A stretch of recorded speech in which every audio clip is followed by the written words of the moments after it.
이렇게 양옆에 문을 열어놓으니까 바람도 살랑살랑 불고 또 새소리도 들리니까 꼭 야외 와서 예배 드린 것 같네요. 우리 석병교회는 참 좋은 교회인 줄 믿습니다. 매주 저희는 야외 예배를 드릴 수 있는 진짜 축복된 교회입니다. 저기 시내 교회 가보세요. 막 예배 시간에 막 차 소리 들리고 난립니다. 얼마나 감사한지 모르겠어요. 오늘 예수님의 비유 말씀 12번째 시간입니다. 어리석은 부자 비유에 대해서 함께 살펴보고 은혜를 나누겠습니다. 먼저 이 비유는 이 비유의 말씀을 하신 배경을 먼저 우리가 좀 알아야 되는데요. 우리가 읽진 않았는데 앞에 1절을 한번 보시면 1절에 이런 말씀이 나옵니다. 그 동안에 무리 수만 명이 모여 서로 밟힐 만큼 되었더니 예수께서 먼저 제자들에게 말씀하여 이르시되 바리새인들의 누룩 곧 외식을 주의하라. 지금 예수님께서 수만 명이 모인 상태에서 지금 말씀을 전하고 있습니다.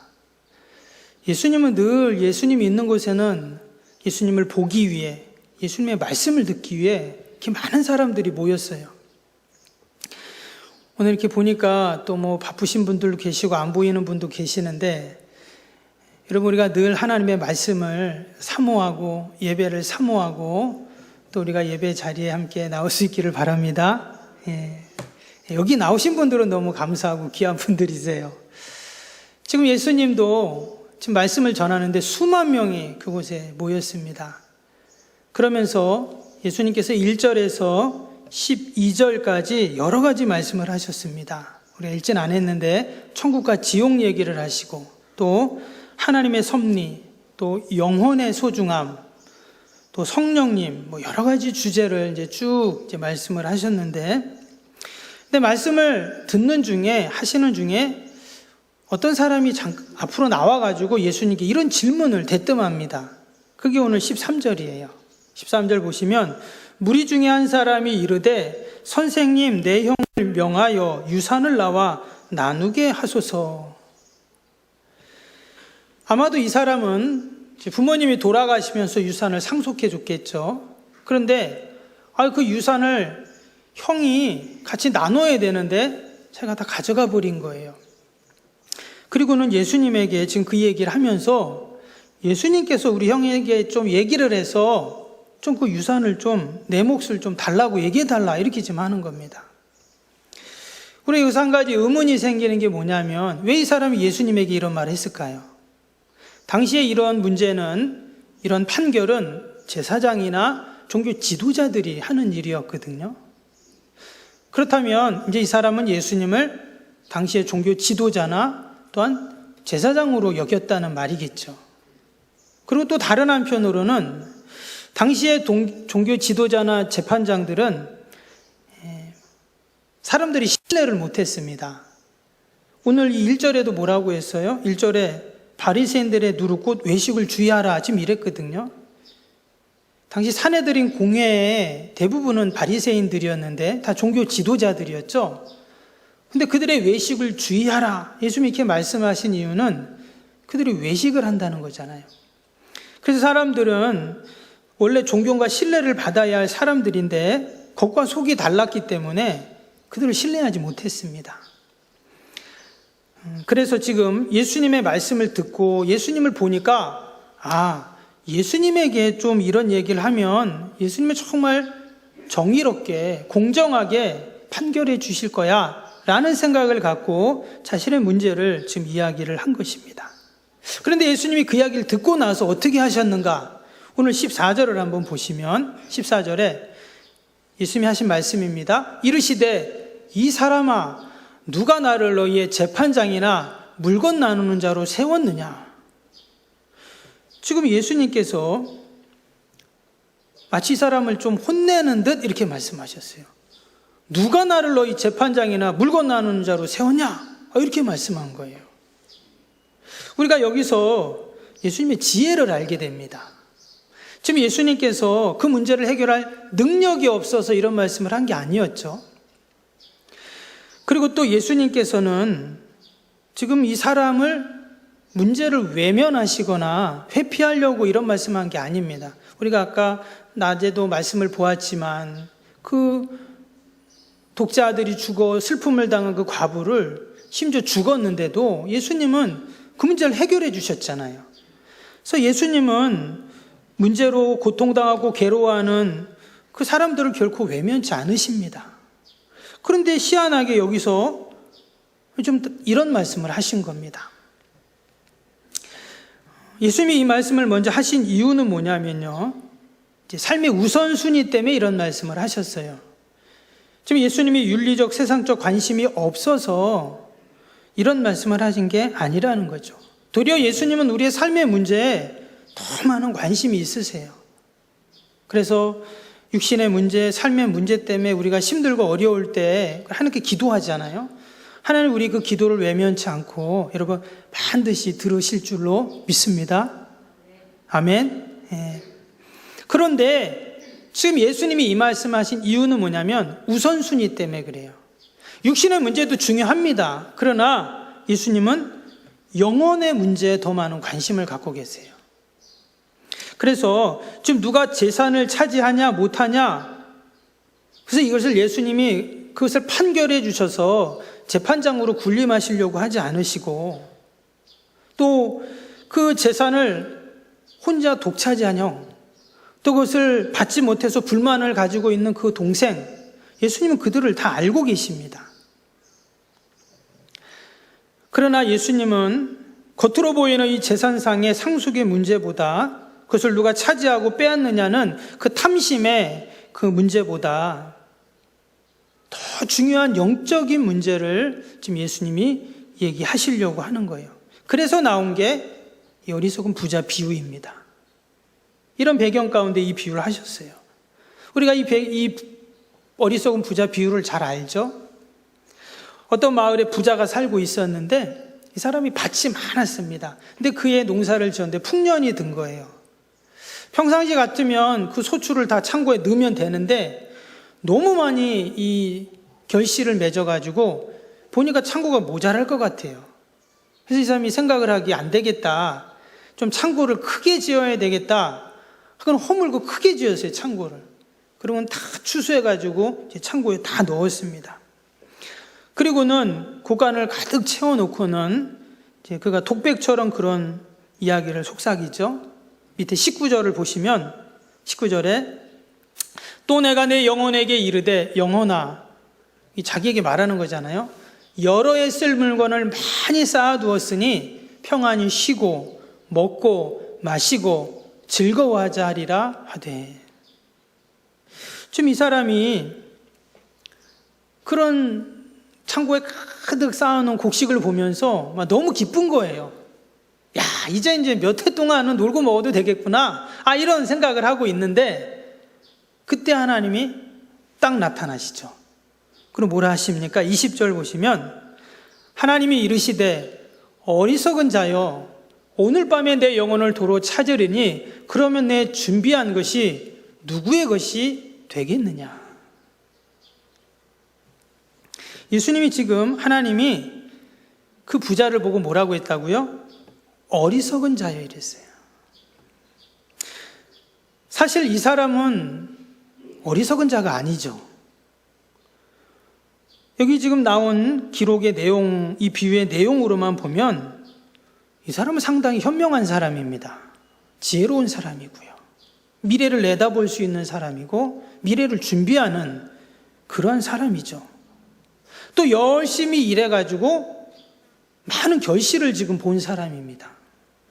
근데 희한하게 하나님이 뭐라고요? 어리석은 자야, 이렇게 지금 말하셨어요. 예수님이 지금 이 비유를 하신 이유가 뭘까요? 왜 하나님은 지혜롭고 현명한 내일을 준비하는 이 사람을 가리켜서 어리석다 이렇게 말씀을 하셨는가? 여러분, 우리는 이 비유를 보면서 내 모습을 봐야 됩니다. 그냥 성경에 있는 이야기로 끝나면 안 되고 남의 이야기로 보면 안 되고 주님이 말씀은 나에게 하시는 말씀이에요. 아까 우리 권사님 기도할 때 그렇게 기도하셨잖아요. 하나님이 지금 나에게 하시는 그런 비유인 것입니다. 지금 예수님이 이 비유하신 이유는 지금 이 비유를 누가 듣고 있습니까? 좀 전에 이렇게 질문한 그 사람이 듣고 있잖아요. 형하고의 상속 문제 때문에 고민하는 그 사람이 이 비유를 듣고 있고, 아까 거기에 수만 명이 있다 그랬어요. 그러니까 제2의 제 삶에 자신의 삶의 문제를 가지고 있는 그 문제를 갖고 예수님께 나온 수만 명들이 이야기를 듣고 있는 겁니다. 동일하게 저와 여러분도 지금 이 말씀을 지금 듣고 있죠. 예수님은 오늘 비유를 통해서 그들을 향해서 뭐라고 말했다고요? 어리석은 자야, 이렇게 말씀했어요. 참 내 지혜롭다, 똑똑하다, 내일을 준비할 줄 아는구나, 이렇게 말씀하실 줄 알았는데 어리석은 자다. 예수님이 아마 이 비유를 하면서, 그리고 하나님도 안타까운 마음으로 이 어리석은 자야, 아마 이렇게 말씀하셨던 것 같아요. 왜 그럼 이렇게 말씀하셨는가? 이 비유에 나오는 부자는요, 삶의 수단과 목적을 혼돈하며 살았습니다. 삶의 수단과 궁극적인 목적이 서로 혼돈됐어요. 오늘 16절에서 18절 다시 보시면, 또 비유로 그들에게 말씀하여 이르시되 한 부자가 그 밭에 소출이 풍성하매 심중에 생각하여 이르되 내가 곡식 쌓아둘 곳이 없으니 어찌할까 하고, 또 이르되 내가 이렇게 하리라, 내 곡간을 헐고 내 더 크게 짓고 내 모든 곡식과 물건을 거기 쌓아두리라. 그리고 우리 인생을 풍요롭게 하기 위해서는 곡간이 필요합니다. 또 물질도 필요합니다. 그런데 이것은 여러분, 수단은 될 수 있지만 목적이 되어서는 안 되겠죠. 그 좋은 예가 그리스 신화에 나오는 마이다스 왕 이야기입니다. 다 아시죠? 그 내용 이런 내용입니다. 황금의 눈이 먼 마이다스 왕이 있었는데, 하루는 그 제우스 신이 있잖아요. 그 신화에 나오는 내용입니다. 그 제우스 신의 아들이었던 디오니시스를 이렇게 환대해 줘가지고 그에게 선물을 받아요. 어떤 선물이냐? 당신이 신에게 한 가지 소원을 말하면 반드시 이루어지게 하겠다, 이런 선물을 받습니다. 그러니까 이 마이다스 왕이 잘됐다 그러면서 이 사람이 뭐라고 하냐면, 내가 만지는 것마다 황금이 되게 해주세요, 이런 소원을 빈 거예요. 근데 정말 그렇게 되는 겁니다. 만지는 것마다 다 황금이 되는 거예요. 이 사람이 너무 기쁘고 즐거워가지고 그러는데 저녁 때가 됐는데 해질 무렵에 그가 이제 절망하기 시작합니다. 왜 그랬을까요? 밥을 먹으려고 하는데 숟가락을 딱 드는 순간 밥이 황금으로 바뀌는 거예요. 만지는 것마다 다 황금으로 바뀌고, 나중에는 사랑하는 딸이 왔는데 그 딸을 껴안는 순간 황금으로 바뀐 거예요. 결국 소원은 이루어졌지만 그 황금 한복판에서 그는 절망하기 시작한 겁니다. 우리가 바쁘게 살다 보면 이 삶의 수단과 목적이 바뀔 때가 있어요. 돈을 벌어야 하는 이유, 건강해야 하는 이유, 자녀를 잘 키워야 하는 이유, 내가 살아야 하는 이유, 궁극적인 그 목적은 잃어버린 채 마치 그리스 신화에 나오는 마이다스 왕처럼 만지는 것마다 황금이 되어갖고 그 황금 한복판에 있지만 결국 그것이 그를 행복하게 해주지 못하는 그런 슬픈 그런 일이 돼버린다 하는 것입니다. 이 부자도 마찬가지예요. 곡간에 하도 곡식을 쌓으려면 얼마나 열심히 했겠어요. 그리고 또 창고도 새로 지었습니다. 근데 그날 밤에 하나님이 오셔가지고 그를 데려가 버리는 거예요. 하나도 행복과 기쁨을 누려보지 못한 겁니다. 너무 안타까운 일이죠. 그러나 하나님께서는 저와 여러분들에게 하늘의 지혜를 주셔서 이 땅에 어리석은 자처럼 사는 것이 아니라 우리는 늘 하늘의 지혜로 여러분 사는 자들인 줄로 믿습니다. 아멘. 우리가 썩어질 양식을 위해서 사는 자가 아니라 썩지 않을 양식을 위해서, 이 땅에 좀과 도둑이 드는 그 창고에 쌓아놓는 자가 아니라 저 하늘 창고에 쌓아두는 저와 여러분은 늘 복된 자인 줄로 믿습니다. 우리의 삶의 수단과 목적이 결코 바뀌어서는 안 된다 하는 것이죠. 또 이 비유를 하신 이유는 뭐냐면, 또 이 부자를 어리석다고 하신 말씀은 뭐냐면, 이 사람은 자기밖에 모르는 사람이었어요. 오늘 말씀을 다시 보시면 이 사람이 18절 19절에 계속 하는 말이 뭡니까? 내 곡식을, 또 내 창고에, 내 곳간에, 또 내 영혼을 위해서, 나를 위해서 나 계속 1인칭을 쓰고 있잖아요. 무려 5번 이상 지금 나라는 단어가 나오고 있습니다. 이 사람 철저히 자기중심적인 사람이에요. 자기밖에 몰라요. 내 곡식, 내 곳간, 내 물건, 내 영혼. 이 종교개혁자 칼빈은 이 비유를 주워가면서 뭐라고 했냐면, 하나님이 우리에게 물질을 주실 때 그 물질을 사용하는 사람은 두 종류가 있다 그랬어요. 한 종류는 거울 앞에 서는 사람이 있고, 그 물질을 갖고 창문 앞에 서는 사람이 있다 했어요. 이게 무슨 말이냐면, 여러분 거울 앞에 서면 누가 보입니까? 내가 보이겠죠. 그래서 하나님이 주신 그 은사로, 물질로 나를 위해서 사용하는 것이죠. 내가 뭘 먹지? 내가 뭘 사지? 또 이거 갖다 뭐 하지? 기준이 난 거죠. 뭐 어찌 보면 당연합니다. 뭐 내 돈 갖고 내가 한다는데 뭐 하나도 문제가 될 게 없어 보여요. 근데 또 한 종류의 사람인데, 이 사람 뭐냐면 하나님이 주신 물질을 갖고 창문 앞에 서는 사람이에요. 여러분 창문 앞에 딱 서면 뭐가 보일까요? 창문 밖이 보이겠죠. 창문 밖에는 두 가지가 보입니다. 하나는 그 물질을 나에게 주신 하나님이 보여요. 내가 열심히 일해서 수고해서 이 물질을 얻은 것 같지만 아니죠. 하나님이 나에게 건강을 주시고 환경을 주시고 지혜를 주시고 여건을 주셔야, 여러분 그래야 물질을 벌 수 있잖아요. 결국 그것은 누가 주셨냐? 하나님이 주셨다는 거예요. 또 그 창문 너머에 누가 보입니까? 왔다 갔다 하는 사람들이 보이겠죠. 이웃이 보인다는 겁니다. 그래서 그 물질을 그 이웃과 함께 나누고 사용해야 된다 하는 이야기를 했어요. 참 이 탁월한 통찰입니다. 오늘 이 말씀에 나오는 이 부자는 여러분 거울 앞에 선 사람일까요? 창문 앞에 선 사람일까요? 거울 앞에 선 사람이죠. 내 곡식, 내 곳간, 내 영혼 나밖에 모르잖아요. 생명의 주인이시고 또한 모든 것의 주인이신 그 하나님이 그 앞에 딱 나타나셨을 때 내 것은 아무 의미가 없어지는 것이죠.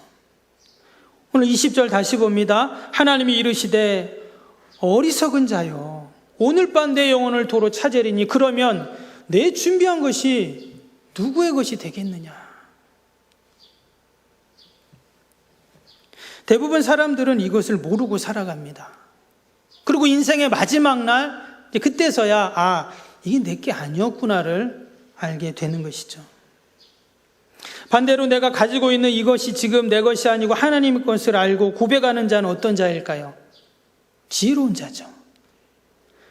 그리고 늘 나누기 때문에 늘 기쁨과 즐거움과 풍성함이 있습니다. 탐심이라는 굴레 속에서 벗어나는 자유를 누릴 뿐만 아니라 진정한 풍요를 경험하는 자가 되는 것이죠.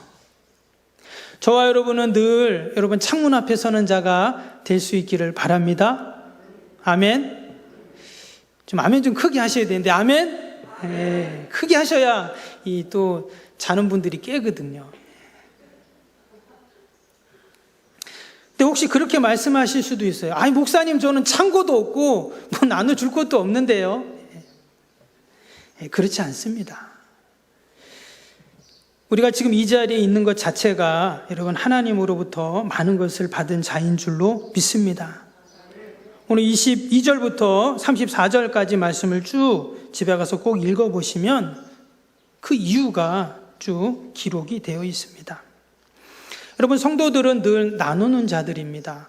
내가 받은 그 주님의 사랑, 그 은혜, 그 말씀, 그 은사, 뭐 물질도 마찬가지고요. 우리가 늘 나누는 자잖아요. 여러분 거기에 진정한 은혜와 기쁨이 있을 줄로 믿습니다. 마지막으로 이 부자는요 육신의 필요를 위해서는 열심이었는데 영혼의 필요를 위해서는 게을렀기에 어리석다, 이렇게 말씀하셨습니다. 오늘 19절 다시 보시면 19절에 또 내가 내 영혼에게 이르되 영혼아 여러 해 쓸 물건을 많이 쌓아두었으니 평안히 쉬고 먹고 마시고 즐거워하자 하리라 이랬어요. 이 사람이 지금 자기의 영혼에게 이런 말을 했어요. 영혼에게 내 쓸 것, 또 먹을 것, 쉴 것, 그로 즐거워하자. 내 영혼에게 그런 말을 합니다. 근데 실제로는 사실 이 사람은 영혼에 관심이 없는 사람이에요. 육신을 위해서 쌓아둔 거잖아요. 그리고는 영혼아 이렇게 또 말을 해요. 속이는 거예요. 이 사람이 영혼을 위해서 이렇게 열심이었고 관심이 있었다면 영혼을 위한 창고를 쌓아대고 영혼의 양식을 준비했어야 하는 것입니다. 근데 영혼은 관심이 없어요. 오직 육신의 곳간을 더 넓히고 더 싸고 더 쌓으려고만 한 거예요. 마태복음 4장 4절에 보면 예수님께서 사람이 떡으로만 살 것이 아니요 하나님의 입으로 나오는 말씀으로 살 것이다 하셨습니다. 우리가 밥을 먹어야 힘이 생기고 에너지가 생기고 기력이 생기고 사는 것 같지만 또 그렇게 살죠. 다들 식사하셨죠? 안 하신 분은 점심에 떡 드셨죠? 여러분 아침밥도 안 먹고 아까 점심 떡도 안 드시고 혹시 어제 저녁에 또 소화 안 돼가지고 저녁도 안 드시고 또 점심은 금식하시고 또 어제 아침은 늦게 일어나서 못 먹고 이틀 굶으면 어떨까요? 이틀 굶으면요 힘이 없습니다. 옆에서 막 뭐라고 해도 그냥 귀찮아요 다. 금식해 보신 분은 다 아시잖아요. 그렇죠?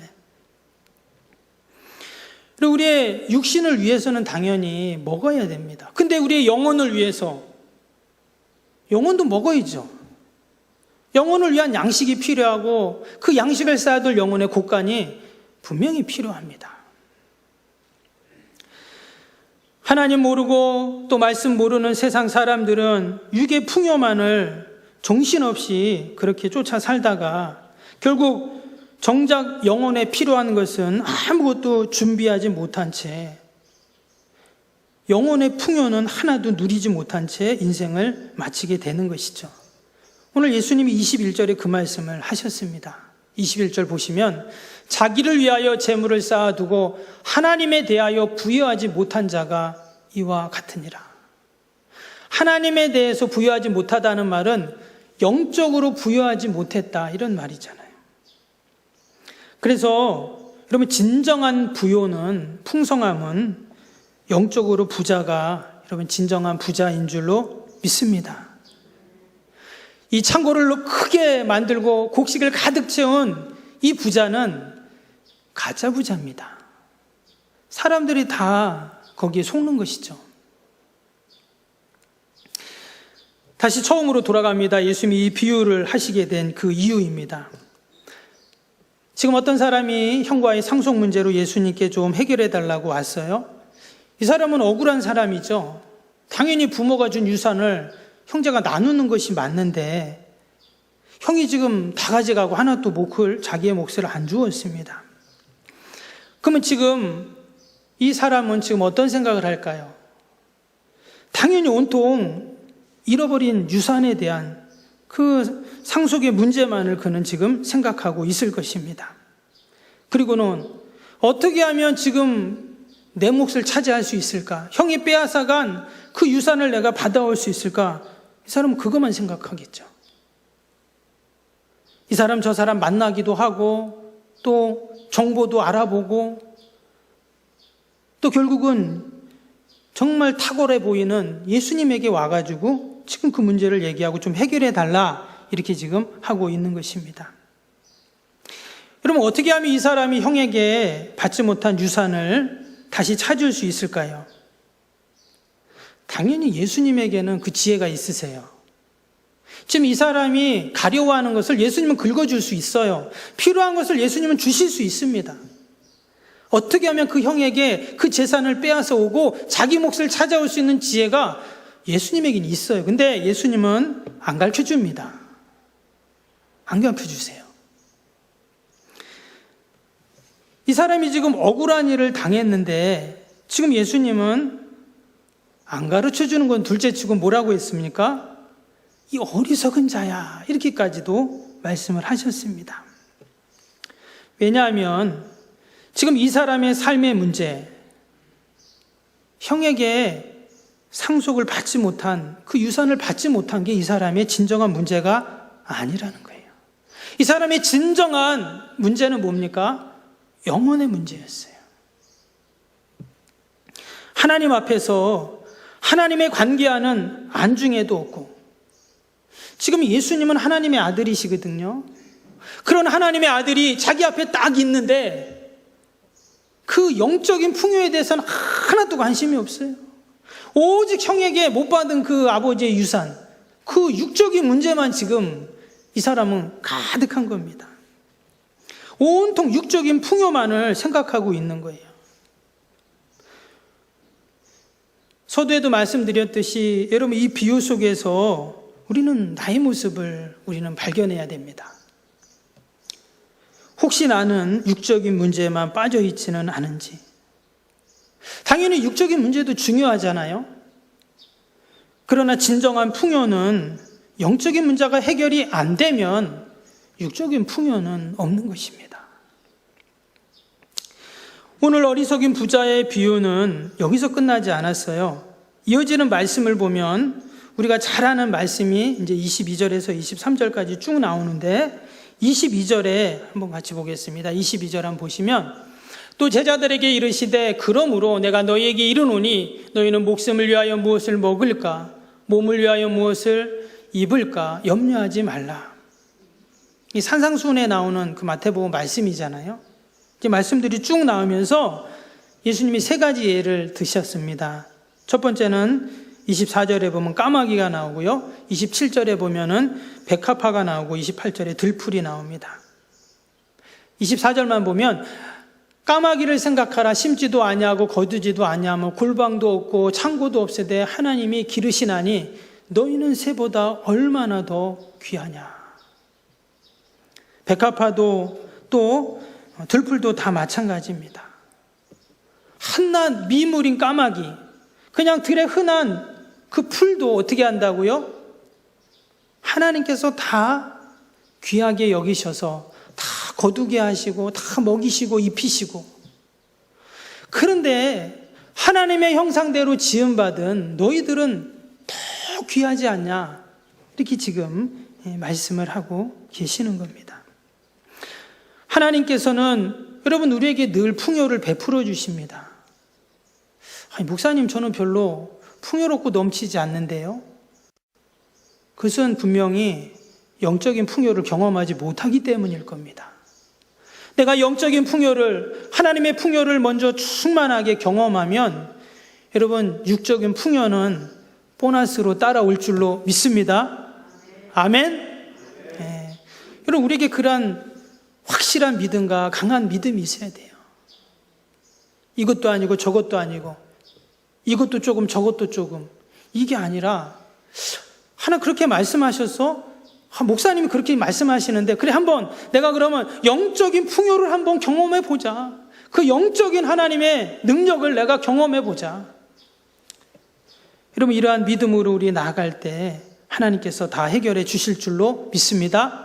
마지막 29절 30절입니다. 너희는 무엇을 먹을까 무엇을 마실까 하여 구하지 말며 근심하지도 말라. 이 모든 것이 세상 백성이 구하는 것이라. 너희 아버지께서 이런 것이 너희에게 있어야 할 줄을 아시느니라. 아멘. 하느님이 다 아신다고 말씀하세요. 다 아신다. 예수님 오늘 어리석은 부자 비유를 통해서 진정한 부요는 영적인 부요라고 말씀하시고, 또 하나님은 세상의 지혜로 사는 어리석은 자가 아니라 하늘의 지혜로 사는 지혜로운 자, 또 영적인 부자가 되기를 원하십니다. 우리가 한 주간을 살면서도 늘 그러한 영적으로 풍요함으로 하나님이 주시는 육적인 풍요도 누리는 저와 여러분이 되기를 주님의 이름으로 축복합니다. 기도하겠습니다.